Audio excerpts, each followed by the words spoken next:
내년부터 소득세 최고세율이 45%로 3%포인트 늘어납니다. 다주택자뿐 아니라 1주택자의 종부세 부담도 커집니다. 고 박원순 전 시장 성추행 혐의 피해자 측이 4년 동안 20여 명에게 호소했지만 묵살당했다고 주장했습니다. 박 전 시장 휴대전화 한 대의 비밀번호를 해제해 포렌식 작업이 진행 중입니다. 국회 대정부 질문에서 통합당 김태흠 의원과 추미애 법무장관이 설전을 벌였습니다. 김 의원의 질의에 추 장관은 그래서 어쨌다는 거냐고 항변했고 김 의원은 싸우러 왔냐고 반문했습니다.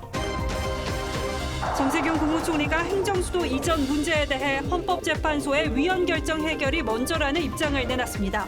민주당은 관련해서 당내 추진단을 설치하며 속도전에 나섰습니다. 장사꾼에 빗대며 민주당의 서울 부산시장 무공천을 언급했던 이재명 경기지사가 무공천을 주장한 바가 없다고 이틀 만에 말을 바꿨습니다. 검찰이 이른바 채널A 사건과 관련해 한동훈 검사장을 피의자 신분으로 소환 조사했고 한 검사장은 이동재 전 기자와의 공모 여부를 전면 부인한 것으로 알려졌습니다. 수도권을 중심으로 코로나 집단 감염이 잇따랐습니다. 서울 강남 한 부동산 회사와 경기 포천 군부대에서 각각 13명이 확진 판정을 받았습니다.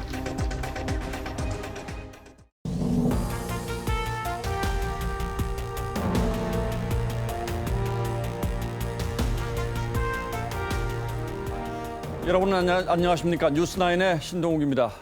정부가 세법 개정안을 발표했습니다. 핵심은 가진 사람들에게 더 무겁게 세금을 물리겠다는 겁니다. 먼저 소득세 최고세율을 42%에서 45%로 올리기로 했습니다. 대통령의 지시로 무산되는 듯 했던 개미 투자자들에 대한 주식 양도세도 신설됩니다. 당장 해당되는 사람이 그리 많지 않을 거라는 게 정부의 설명이지만 이른바 부자 증세의 방향은 분명해졌습니다. 송병철 기자가 먼저 보도하겠습니다. 현재 소득세 최고세율은 42%. 하지만 앞으로는 연봉 10억 원을 넘을 경우 신설되는 45%의 세율이 적용됩니다. 그동안 비과세였던 비트코인 등 가상화폐도 수익이 연간 250만 원을 넘길 경우 20%를 세금으로 내야 합니다. 사회 연대세 성격이 강합니다. 즉 그러니까 슈퍼 리치에 대해서 그분들이 소득 재분배 역할을 다 할 수 있도록 큰 논란을 불렀던 주식 양도소득세는 예정보다 1년 후인 2023년부터 개인 투자자에게 도입됩니다. 또 기본 공제액을 당초 검토되던 2천만 원에서 5천만 원으로 올려 그 이상의 수익에 대해서 20에서 25%의 양도세를 매깁니다. 증권거래세는 당장 내년부터 단계적으로 낮춥니다. 문재인 대통령이 개인 투자자의 투자 의욕을 꺾지 말라고 한 데 대한 후속 조치인데 여전히 양도세는 신설되고 거래세는 존속돼 이중과세 논란은 이어질 것으로 보입니다. 또 당초 계획과 달리 공제액 5천만 원의 주식형 펀드 투자 수익도 합산됩니다. 정부 초안을 두고 펀드 역차별이라는 반발 여론이 거센 데 따른 것으로 보입니다.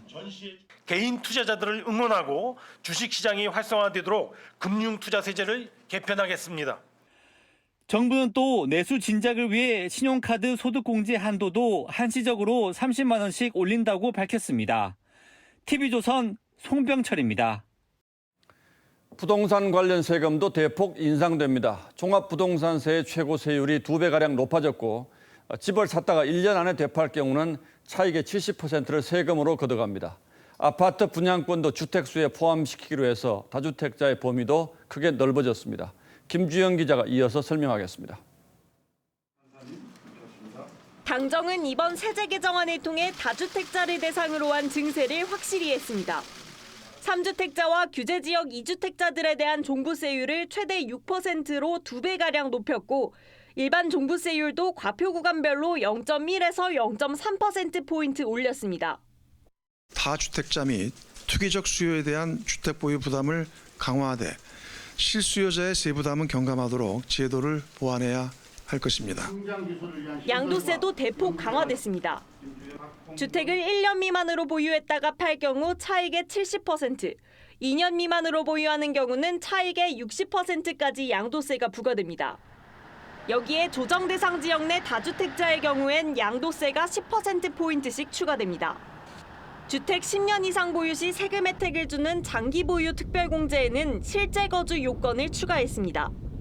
또 앞으로는 분양권도 1주택으로 간주해 양도소득세를 물리기로 했는데 소급 적용은 하지 않고 법 시행 이후부터 적용할 예정입니다. 세금이 더욱 무거워지면서 주택시장이 더 얼어붙을 거란 우려도 나옵니다.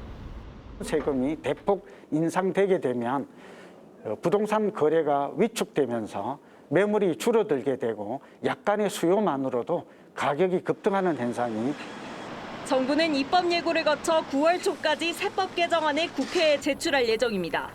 TV조선 김주영입니다. 정부의 고강도 부동산 규제가 이어지고 있지만 집값은 하늘 높은 줄 모르고 치솟고 있습니다. 그러면 거래도 위축돼야 하는데 올 상반기 서울의 거래량이 폭증했습니다. 새로 집을 산 사람의 절반 이상은 30, 40대였습니다.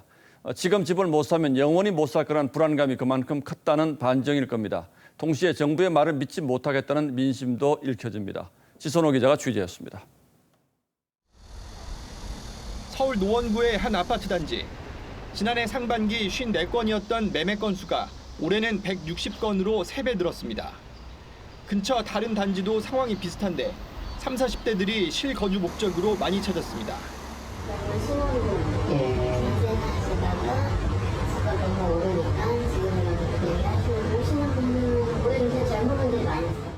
올해 상반기 전국 주택 거래량은 62만 건으로 지난해보다 2배 가까이 늘었습니다.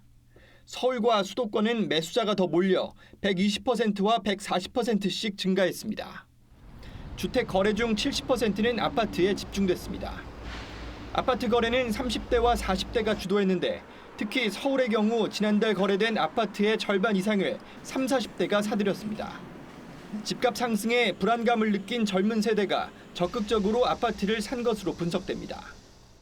30, 40대들이 많이 찾는 중저가 주택은 세금 혜택뿐만 아니라 대출 규제도 덜해서 앞으로 초가 주택에 비해서 거래가 꾸준히 더 늘어날 수가 있습니다.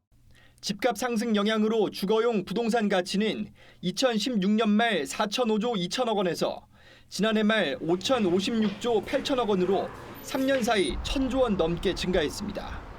TV조선 지선호입니다. 박원순 전 서울시장 성추행 피해자 측이 오늘 두 번째 기자회견을 열었습니다. 지난 4년간 서울시 인사 담당자를 포함해 20여 명에게 성추행을 당하고 있다고 호소했지만 모두 외면했다고 주장했습니다. 30년 공직 생활을 편하게 해주겠다는 회유도 있었다고 폭로했습니다. 이 주장이 맞다면 이 사람들 모두가 박 전 시장의 성범죄 공범자라는 비난을 피하기 어려울 듯합니다. 한지연 기자가 기자회견장에 다녀왔습니다. 두 번째 기자회견에 나선 고 박원순 전 서울시장 고소인 측은 서울시의 성추행 방조 의혹 관련 구체적인 정황을 제시했습니다. 비서실에 근무했던 4년 동안 지속적으로 성고충을 호소했지만 번번이 묵살됐다는 주장입니다. 남은 30년 공무원 생활 편하게 하도록 해줄 테니 다시 비서로 와달라. 박 전 시장이 보낸 속옷 사진 등 구체적 증거도 보여줬지만 소용없었고 다른 부서로의 인사이동도 허락되지 않았다는 게 고소인 측 주장입니다. 예뻐서 그랬겠지. 시장에게 직접 허락을 받아라. 고소인 측이 성추행 피해를 호소한 대상으로 밝힌 서울시 공무원은 전현직 비서관 등 모두 20여 명. 고소인 측은 서울시가 진상조사의 주체가 되어선 안 된다고 주장했습니다. 서울시 공무원으로 계속 근무하게 될 직원들이 내부 조사에서 진실된 응답을 하기는 어렵습니다. 서울시 측도 진상조사단 추진 계획을 사실상 접고 국가인권위원회 조사에 성실히 협조하겠다고 했습니다. TV조선 한지은입니다.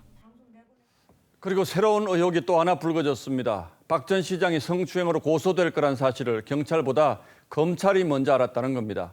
피해자 측이 검찰에 고소를 하기 위해 사전 면담을 요청했는데 거절당했고 결국 고소장을 경찰로 가져가게 됐다는 새로운 사실도 밝혀졌습니다. 황선영 기자가 취재했습니다. 고 박원순 전 서울시장에 대한 성추행 고소장을 경찰에 접수하기 하루 전인 지난 7일 오후 2시. 고소인 측은 서울중앙지검 여성아동조사부에 고소 의사를 타진했습니다.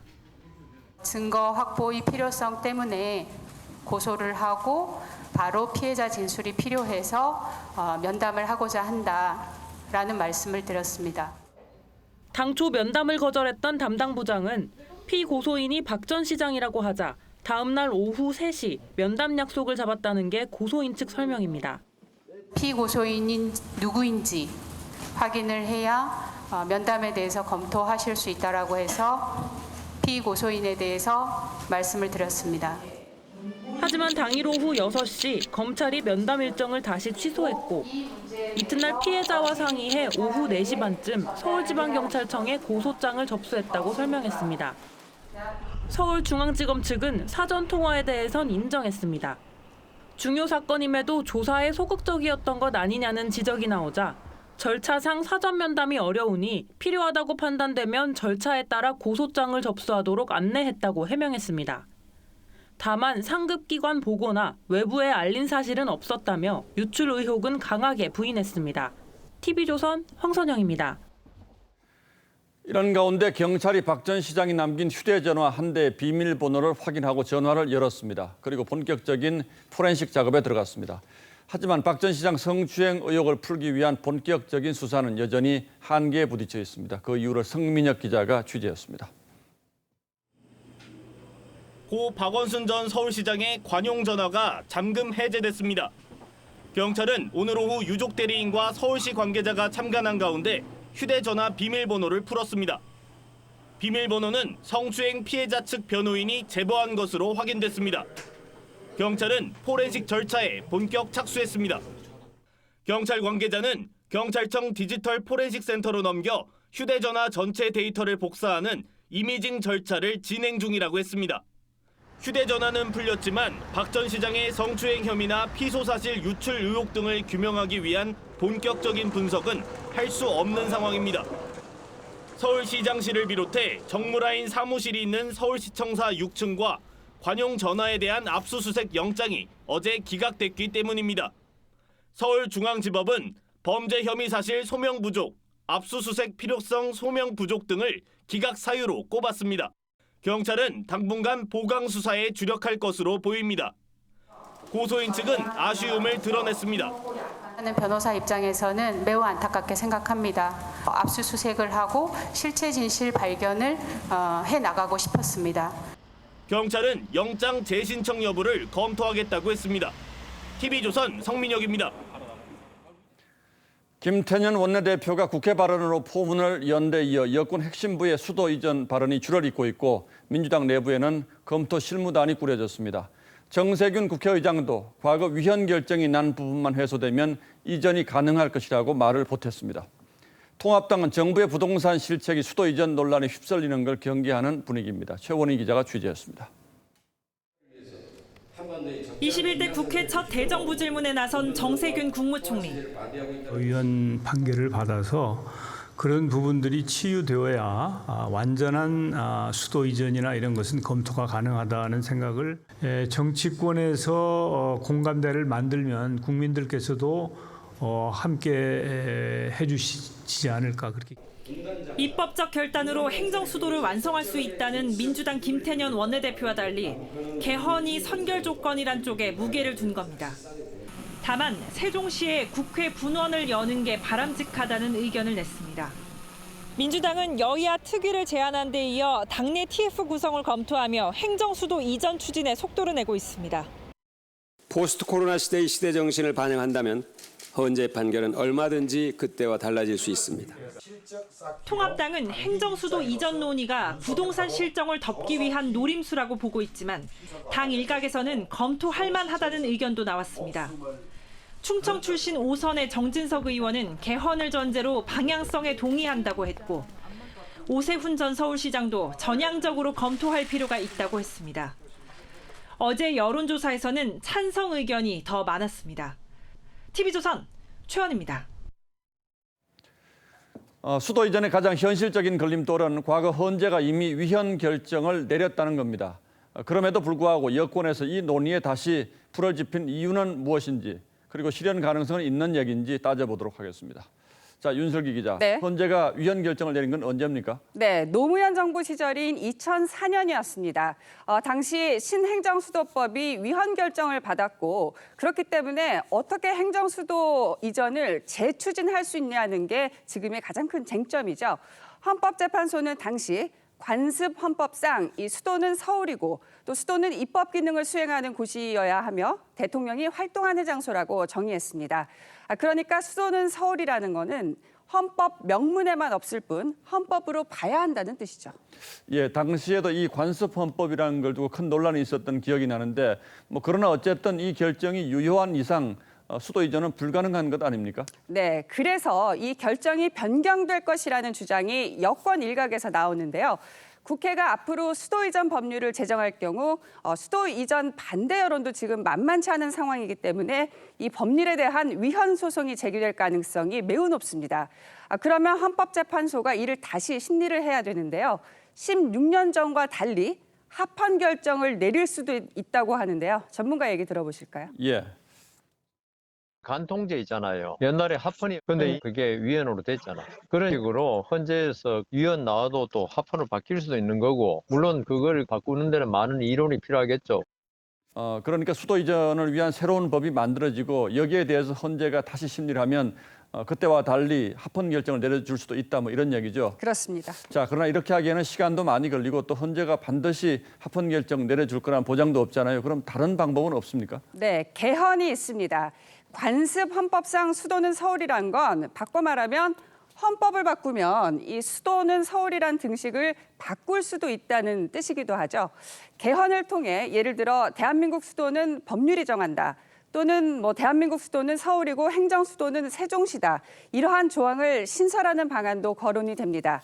하지만 야당이 꼼수 부동산 대책의 일환으로 수도 이전 카드를 내놓았다고 지금 비판을 하는 상황에서 이 수도 이전을 위한 개헌이 실제 여야 합의로 이뤄질지는 지켜볼 일입니다. 헌재가 결정을 번복하거나 또는 개헌이 돼야지 수도 이전할 수 있다 이런 얘기인데 실제로 이런 난관들을 다 뚫고 수도 이전을 한다고 하더라도 비용도 또 만만치 않겠죠. 그렇습니다. 가칭 국회 세종의사당 건립에 최대 9,680억 원, 즉 1조 원 가까이 든다는 조사 결과가 나왔는데요. 여기에 청와대 이전 등을 합치면 총 이전 비용은 천문학적으로 뛸 수도 있습니다. 그럼에도 불구하고 여당이 이 화두를 다시 꺼내던 이유가 뭘까? 그러니까 야당이 주장하는 대로 부동산 실책에 관심을 돌리기 위한 것인가? 아니면 내년 4월로 다가온 큰 보궐선거를 미리 준비하는 차원인가? 여러 의심을 할 수는 있겠군요. 네. 예, 윤슬기 기자 잘 들었습니다.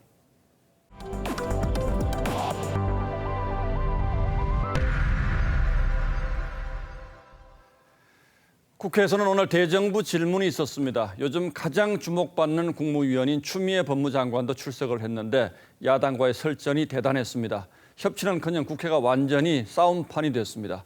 국회의원의 질문이 잘못인지 장관의 답변 태도가 문제였는지 직접 보시도록 저희가 화면을 준비했습니다. 홍현주 기자입니다. 대정부 질문에 참석한 추미애 법무장관을 김태흠 통합당 의원이 불러냅니다. 군 휴가 미복귀 의혹으로 수사 중인 아들에 대해 추 장관이 건드리지 말라고 했던 걸 거론하며 박원순 전 시장 사건 2차 가해 대처를 주문하자 추 장관이 발끈합니다. 이 사건 관련 질문과 제 아들을 연결시키는 그런 질문은 바람직하지 않은. 바람직스러지 않아요. 난 공평하게 공동하라는 얘기죠. 질의에도 금도가 있다라고 생각을 합니다. 24년 전 초선 시절 법무부 장관의 수사지휘권을 폐지하는 법안 발의에 참여했던 것을 지적하자 추 장관은 당론이었다고 말했습니다. 그 당시에 당론으로 아마 그렇게 된 것으로 기억하고 있습니다. 김 의원은 뻔뻔하다며 추 장관을 비판했습니다. 추미애 적은 추미애라는 뜻에서 추적추 이런 말이 한간에서 회자가 된다는 얘기 들어보셨어요? 법무부 장관 입장 초안이 유출됐다는 의혹을 묻는 부분에선 언성이 더 높아졌습니다. 장관님 발언 자료 말이야. 예? 말씀하신 거. 그래서 어쨌다는 겁니까? 아니 왜 자꾸 따지려고 그래. 내 얘기 질문 답변만 하시면 되지. 추 장관은 자신의 탄핵소추안 발의를 야당의 권력 남용이라고 했습니다. 수명자라는 표현을 직접 쓴 것이냐고 따져 묻자 추 장관은 성별 얘기로 답합니다. 최광욱은 그런 수명자를 쓸 수 있고 남자고 여자인 법무부 장관은 수명자라는 용어를 쓰면 안 된다라고 하시면서 통합당 박성중 의원 발언 때는 여당 의석에서 야유가 쏟아졌습니다. 지시는 추미애처럼, 대답은 김현미처럼, 뻔뻔하려면 최강욱처럼 이런 말이 유행하고 있습니다. 질의자로 나선 열린민주당 최광욱 대표는 추 장관과 윤석열 총장 비판을 주고받았는데 야당에서 비판이 나오자 가만히 있지 않았습니다. 정진석 의원님, 품위를 생각하세요. 부의장 하고 싶으시면 올라와서 말씀하시고요. 추미애 장관은 대정부 질문 뒤 자리에서 자신의 기사를 읽는 모습도 포착됐습니다. TV조선 홍현주입니다. 이동재 전 기자와 함께 채널A 사건의 핵심 피의자로 지목된 한동훈 검사장이 어제 첫 검찰 조사를 받았습니다. 검찰은 9시간에 걸쳐 집요하게 공모 여부를 캐물었지만 한 검사장은 이 기자와 덕담을 주고받은 것일 뿐 유시민 이사장 관련 취재를 공모한 적은 없다고 주장했습니다. 한송원 기자가 취재했습니다. 수차례 소환을 미뤄온 한동훈 검사장이 어제 낮 11시 30분쯤 검찰에 출석해 조사를 받았습니다. 피의자 신분입니다. 검찰은 한 검사장을 상대로 이 전 기자와 함께 유시민 이사장에 대한 취재를 함께 공모한 적이 있는지 집중 추궁했습니다.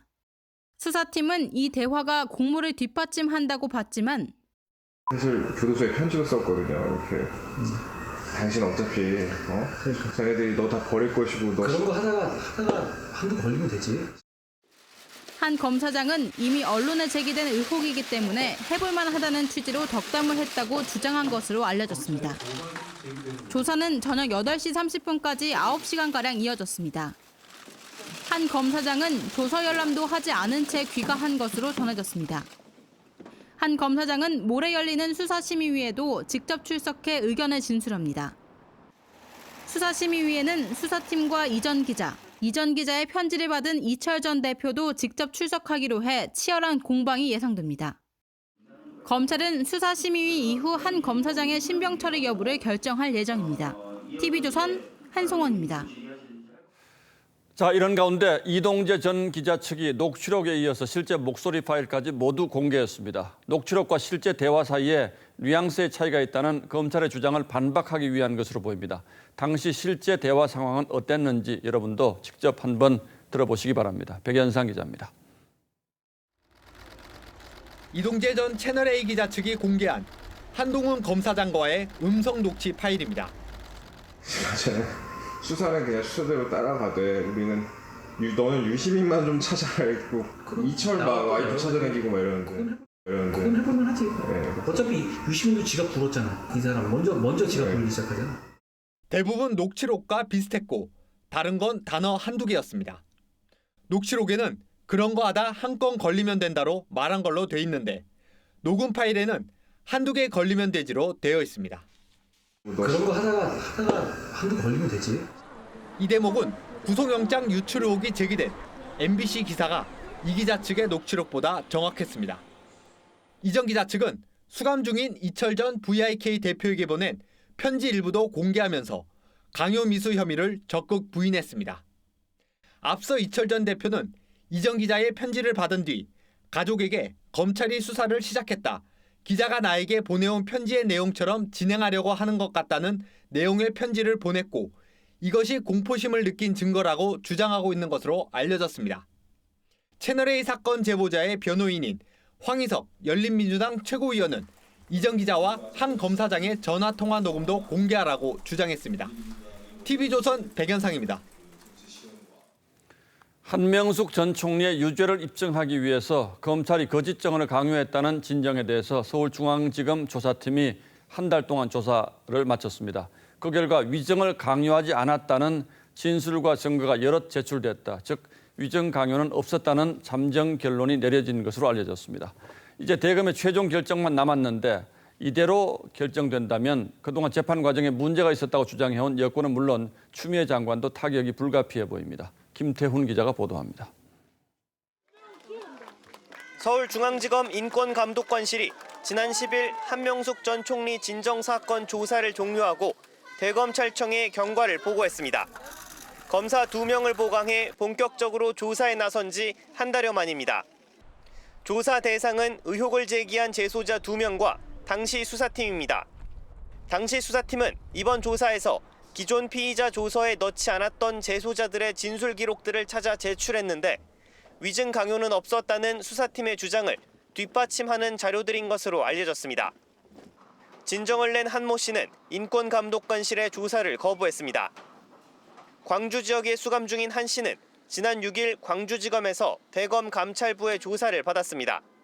대검감찰부는 인권감독관실과 한 씨 조사를 종합해 최종 결론을 낼 계획입니다. 만약 문제없음으로 결론이 날 경우 윤 총장의 지휘를 꺾고 대검감찰부 조사를 지시한 추 장관의 위상에 흠집이 불가피합니다.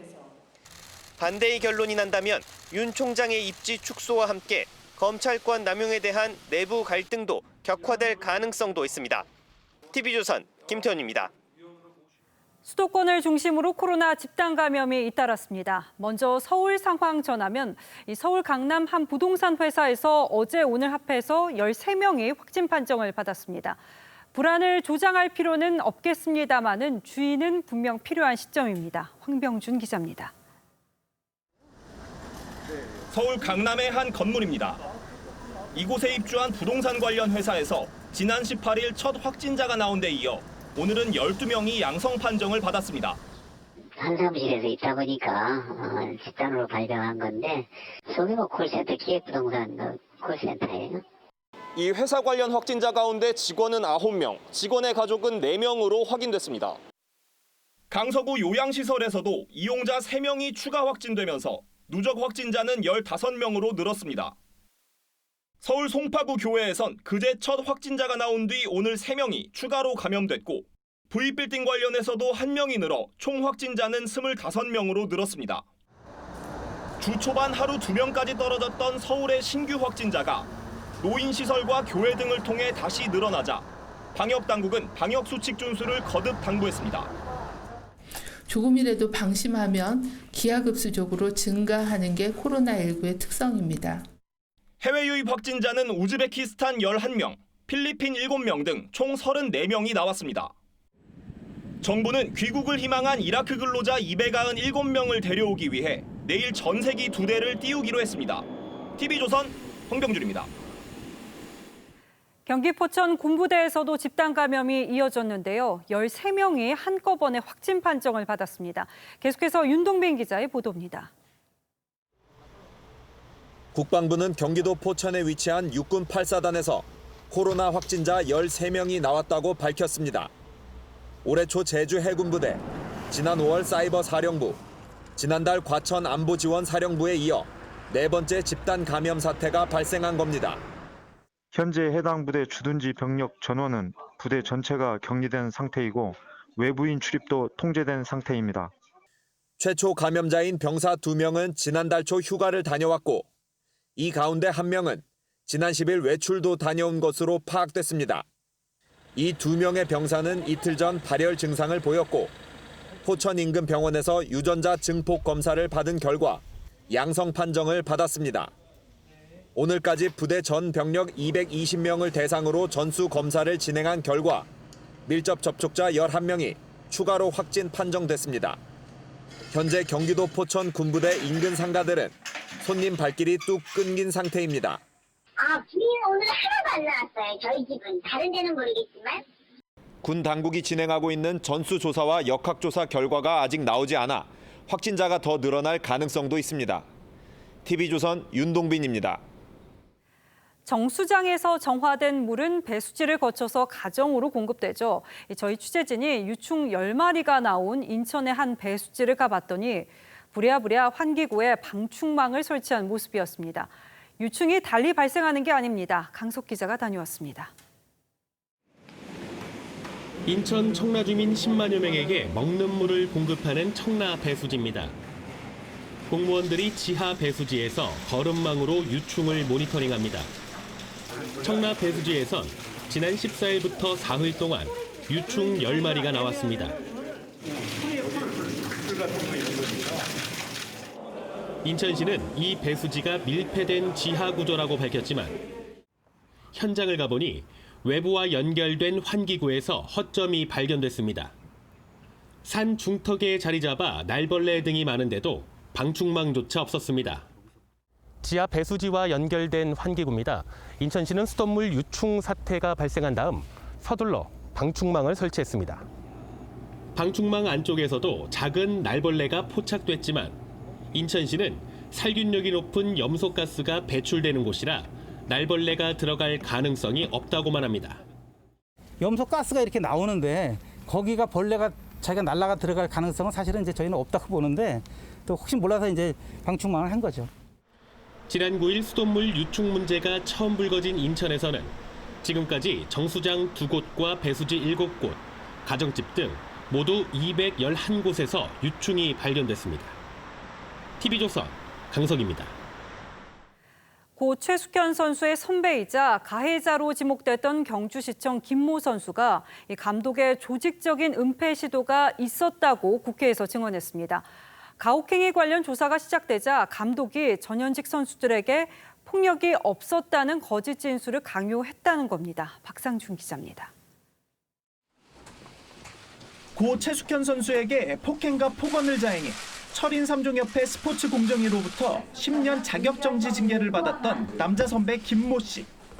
가해자로 지목된 인물 중에서 유일하게 청문회에 출석했습니다. 자신도 경주시청 김 감독의 폭력에 시달렸다고 고백한 김 선수는 감독의 은폐 시도를 폭로했습니다. 때리지 않았다는 걸 강요는 했었습니다. 김 감독과 주장 선수 등 가해자에게 유리한 진술서를 쓰도록 전현직 경주시청 선수들을 회유하고 겁박했다고도 말했습니다. 선수가 진술서 작성할 때 통화 내용을 제가 듣지는 못했지만 그 작성하는 걸 본 적이 있습니다. 증인으로 나선 다른 선수들의 말도 마찬가지. 자신이 폭력한 그런 적이 없다라는 진술서를 써달라고 저에게 요청하였습니다. 미래통합당 이용 의원은 고인의 미공개 일기장을 새롭게 공개하며 또 다른 폭행 가해자가 있었음을 주장했습니다. 같은 당의 김혜지 의원은 김 감독이 여행사 견적서를 조작하는 방법으로 초과 훈련비를 개인 계좌로 돌려받았다는 의혹을 제시했습니다. 경주시 체육회의 무기업 씨는 이뤄질 수 없는 관행이었으며 금액은 약 6천만 원에 달한다고 설명했습니다. TV조선 박상준입니다. 미국이 휴스턴에 있는 중국의 총영사관을 72시간 내에 폐쇄하라고 전격적으로 통보했습니다. 역사상 전례 없는 일에 중국은 즉각 우한의 미국 대사관 폐쇄를 검토하겠다고 맞대응했고 영사관에 있는 서류 소각에 나섰는데 미국이 왜 폐쇄를 요구하는 건지 송지욱 기자가 보도합니다. 총영사관 폐쇄 소식은 중국에서 먼저 나왔습니다. 중국 외교부는 미국 정부가 텍사스 휴스턴의 총영사관을 24일 오후 4시까지 폐쇄하라고 요구했다면서 미중 관계를 파괴하는 야만적인 행위라고 비난했습니다. 中方对此予以强烈谴责。中方敦促美方立即撤销有关错误决定，否则中方必将作出正当和必要反应。 미국의 퇴거 명령 직후 휴스턴 중국 총영사관에선 불이 났는데 총영사관 직원들이 기밀 문서로 추정되는 것들을 불태우는 모습이 포착됐습니다. 미 국무부는 구체적인 설명 대신 미국의 지적 재산권과 국민 개인정보 보호를 위한 조치였다고 설명했습니다. 앞서 미 국무부는 중국 당국과 연계된 해커 2명을 코로나19 백신 개발과 무기 설계도 등을 해킹한 혐의로 기소했습니다. China violates criminal laws and international norms. We will not tolerate it. We're going to hold them accountable. 휴스턴은 항공우주국인 나사 본부와 의학 연구기관이 많아 이와 관련된 스파이 활동 때문이라는 분석이 나옵니다. 중국 외교부는 이 같은 조치에 맞서 우한 주재 미 영사관 폐쇄를 검토하고 있다고 밝혔습니다. TV조선 송지욱입니다. 한 달 반 넘게 계속되는 폭우로 세계 최대인 중국 산샤댐 수위가 한계 수치로 치닫고 있습니다. 이 산샤댐이 지금 방류하는 양만으로도 양쯔강 중하류에서는 피해가 속출하는데 만약에 넘치기라도 한다면 이재민이 4억 명에 이를 것으로 추정됩니다. 홍혜영 기자입니다. 거대한 콘크리트 장벽 사이로 토해내듯 물기둥이 뿜어져 나옵니다. 산샤댐 수위가 급상승하면서 방류량을 늘린 겁니다. 엄청난 양의 물을 내보내고 있지만 폭우 때문에 들어오는 양이 더 많으니 수위는 매일 오릅니다. 到这个7月25号左右要涨到170，那么我们三峡的这个正常蓄水位是175。 중국 매체는 이틀 전 산샤댐 수위가 164.4m라고 보도했습니다. 한계 수위까지 채 10m도 안 남은 겁니다. 최대 유입량은 초당 6만 1,000세제곱미터.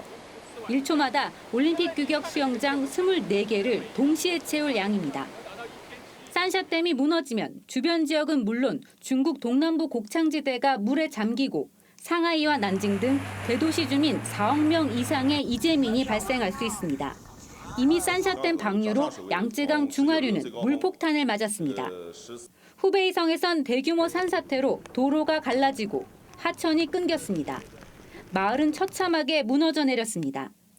당국은 부랴부랴 지류인 추어강의 제방 2곳을 폭파했고 양쯔강 하류 안위성은 성문 2곳을 아예 폐쇄했습니다. 양쯔강이 범람해 4천여 명이 숨지고 2억 명의 이재민이 생겼던 1998년 대홍수보다 더하다고 중국 언론들은 전했습니다. TV조선 홍혜영입니다. 흑인 조지 플로이드의 사망으로 촉발된 시위가 미국 포틀랜드에서 50일 넘게 이어지고 있습니다. 시간이 흐름에 따라 시위의 강도가 잦아들 법도 한데 인간띠 나체 시위까지 벌어졌습니다. 그 배경에는 트럼프 대통령의 강경 진압 방침이 있어서 시위가 더 험악해지는 건 아닌지 우려스럽습니다. 박소연 기자가 보도합니다. 군복을 입은 사람이 몽둥이로 시민을 때리고 얼굴에 고추 스프레이를 뿌립니다. 곳곳에서 폭발음이 들리고 거리가 불길에 휩싸입니다. 폭력적인 진압에 나체로 맞서는 시민도 있습니다. 포틀랜드에선 조지 플로이드 사망 직후부터 매일 인종차별 반대 시위가 이어졌습니다.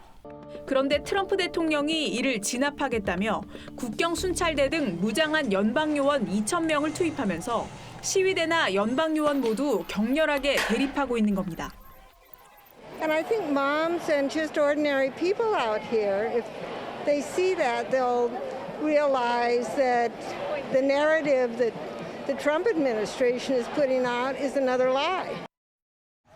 시위는 급기야 공화당 연방정부와 민주당 지방정부의 대결로 비화했습니다.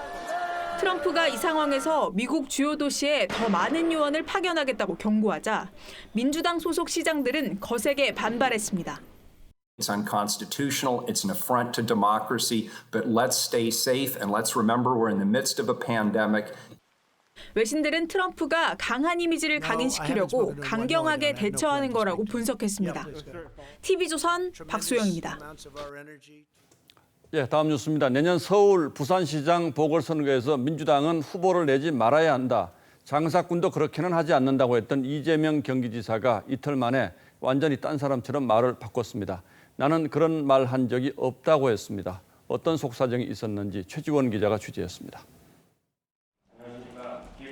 이재명 경기도지사는 그제 라디오 인터뷰에서 공개적으로 재보선 무공천을 주장했습니다. 장사꾼도 신뢰를 유지하려고 손실을 감수합니다. 정말 아프고 손실이 크더라도 기본적으로 약속을 지키는 게 맞다고. 중대한 잘못으로 재보선이 치러질 경우 공천하지 않는다는 당헌을 지키라는 주문이었습니다. 하지만 오늘은 돌연 무공천 주장을 한 적이 없다고 SNS에 적었습니다.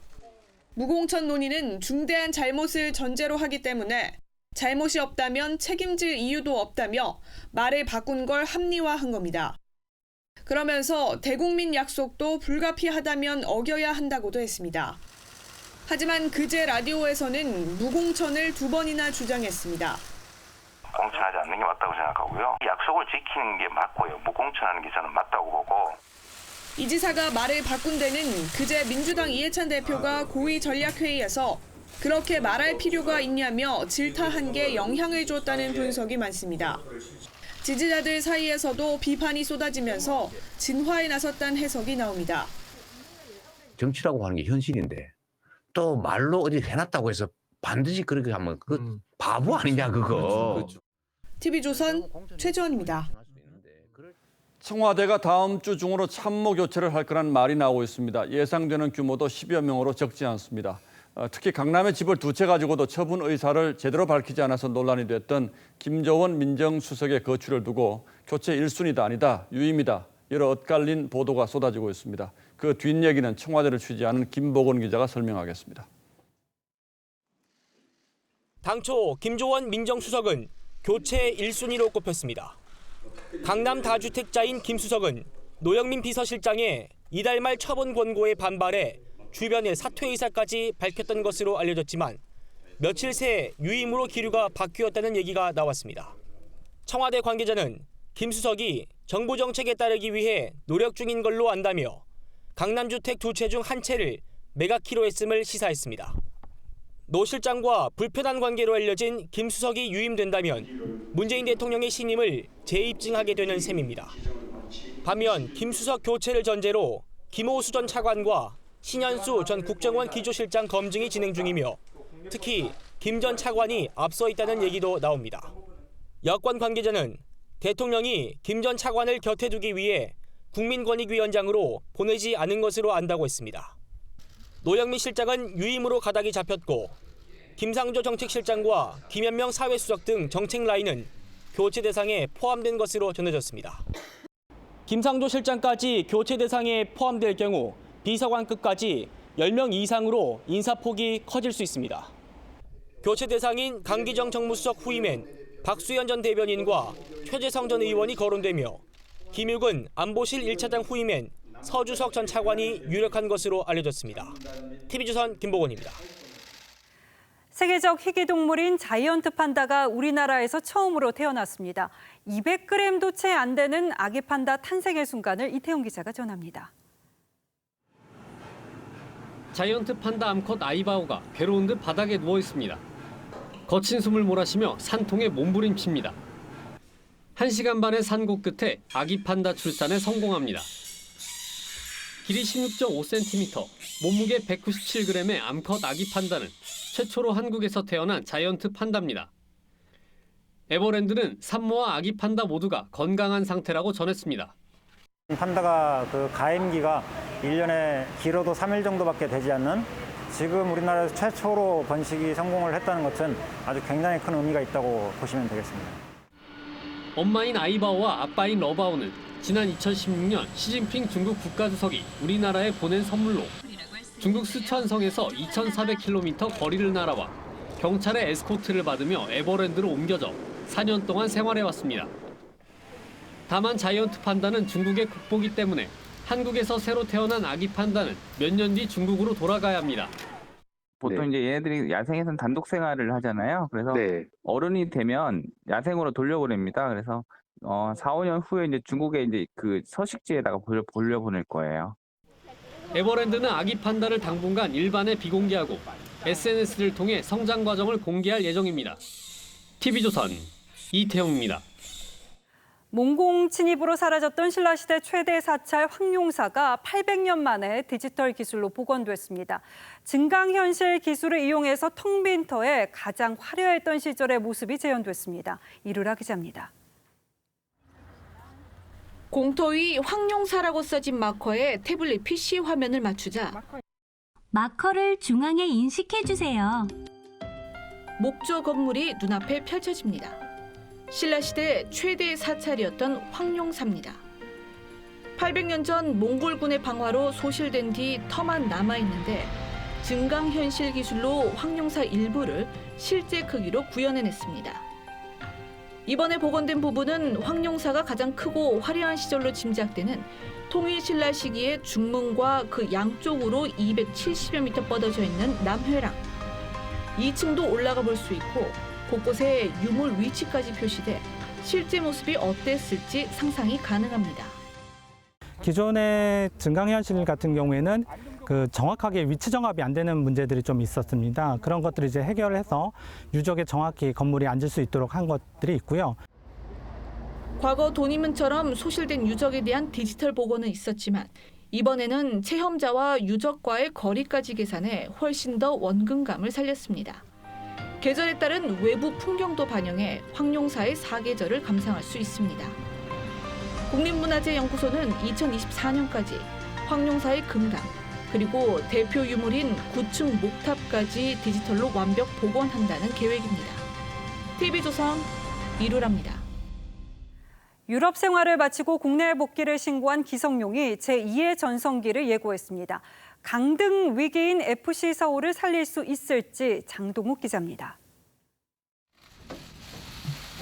서울의 긴 기다림이 마침내 끝났습니다. 유망주로 팀을 떠났던 기성용이 영국과 스페인을 거쳐 11년 만에 베테랑으로 돌아왔습니다. 꿈을 이루게 해줬던 K리그를 복귀를 할 생각은 항상 가지고 있었고 많이 서포트해 주신 분들에게 제가 잘 성장해서 돌아왔다는 계약 기간은 3년 6개월, 연봉은 팀 최고 수준인 7억 원 이상으로 알려졌습니다. 잔부상이 있고 경기 감각도 한참 부족하지만 자신감은 충분합니다. 퍼포먼스적인 부분에서 자신이 있을 때 다시 큰 모티베이션을 가지고 경기를 한다면 다시 제2의 전성기가 올 거라고 저는 분명히 확신하기 때문에. 서울 수호신으로서의 자존심도 여전합니다. 가라앉고 있는 팀을 제자리로 돌려놓겠다는 각오입니다. K리그에서 정말 모범이 돼야 된다고 생각을 하고 있고 선수들과 같이 호흡을 하면서 분명히 이 팀이 좋아질 거라고 저는 생각을 하고 있어요. 절친 이청용도 환영 인사를 보냈습니다. 기분이 굉장히 묘할 것 같고 또 즐거울 것 같아요. 즐거울 것 같고 일단 하루빨리 경기장에서 만날 수 있기를 기다리고 있겠습니다. 같은 팀에서 뛸 수 없다는 게 사실 많이 저로서는 안타깝고 청룡이가 제가 최대한 보여줄 수 있는 좋은 모습으로 보여주는 게 팬들에게도 좋은 모습이 될 거고. 울산과 서울의 쌍용 더비는 다음 달 30일 펼쳐집니다. TV조선 장동우입니다. TV조선 내일은 미스터트롯 감사 콘서트 첫 주차 공연이 잠정 연기됐습니다. 오는 24일과 25, 26일 5회분 서울 공연입니다. 제작사 쇼플레이 측은 정부 공고 방역 지침을 철저히 지키며 공연을 진행하려 했지만 이 송파구청 측이 공연 3일 전 갑자기 대규모 공연 집합 금지 행정명령을 내렸다고 설명했습니다. 그러면서 그동안 콘서트를 기다려주신 관객분들께 죄송하다고 했습니다. 제작사는 연기된 5회분과 나머지 10회분 서울 공연 진행 여부는 27일까지 최종 정리해 발표하겠다고 밝혔습니다.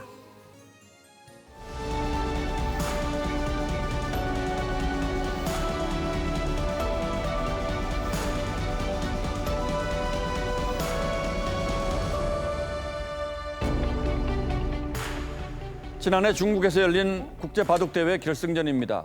박정환 구단과 겨루던 중국의 1인자 크제가 갑자기 자기 뺨을 때리고 돌을 마구 집어던집니다. 막판에 덜컥 술을 든 겁니다. 분을 참지 못하고 또 뺨을 때리지만 바둑은 지고 욕만 엄청 먹었죠. 바둑 격언에 마음을 맑게 먹고 욕심을 적게 내라고 했습니다. 묘수 3번 두면 바둑 진다는 말도 있습니다. 형세가 불리하다고 자꾸 묘수를 짜내다 보면 꼼수나 무리수, 덜컥수나 자충수를 두어서 판을 결국 망친다는 뜻이죠. 노무현 대통령 어록에 행정수도로 재미 좀 봤다는 말이 있습니다.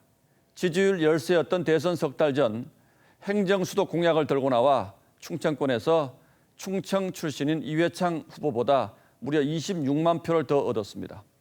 하지만 수도 이전은 위헌 판결이 났고 특별법으로 우회해서 세운 것이 지금의 세종시입니다. 여당에서 느닷없이 그리고 일제히 수도 이전 주장이 쏟아져 나왔습니다.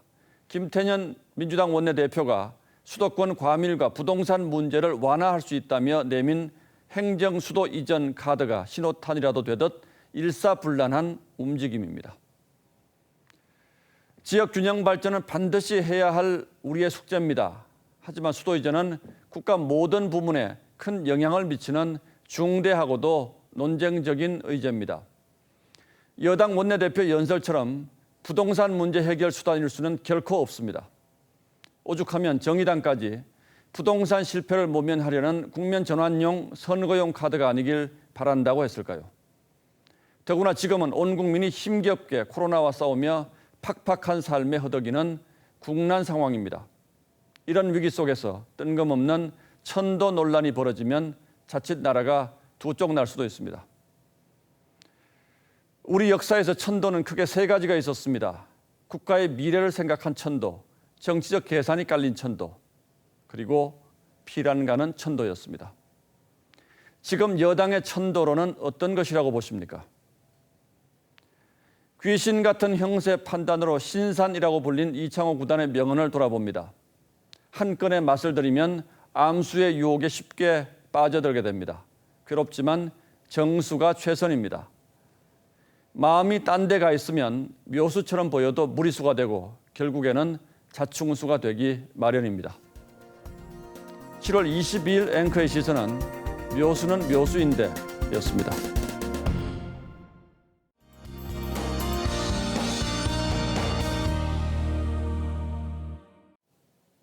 내일도 비가 약해졌다 강해지기를 반복하면서 비가 이어지겠습니다. 이번엔 전국적으로 양이 꽤 많은 편인데요. 남해안과 제주도는 120mm 이상, 수도권과 충청 이남 지역은 최고 60에서 80mm, 강원도는 5에서 40mm가 되겠습니다. 특히 늦은 오후부터 많은 비가 집중될 것으로 보이고요. 해안가에서는 바람도 강하게 불겠습니다. 특히 서해안과 제주도는 강풍특보가 내려질 정도여서 더 주의하셔야겠습니다. 이번 장맛비는요, 다음 주까지 아주 길게 이어지겠습니다. 오다 그치다 할 텐데요. 당분간은 우산을 항상 챙겨 다니시는 편이 좋겠습니다. 비 때문에 기온 자체는 높지 않겠습니다. 내일 서울과 청주 24도, 대구도 24도를 보일 텐데요. 대신 습도 때문에 불쾌감은 좀 느끼실 수 있겠습니다. 날씨였습니다. 예, 7월 22일 수요일 뉴스9는 여기서 모두 마치겠습니다. 시청해주신 여러분 고맙습니다.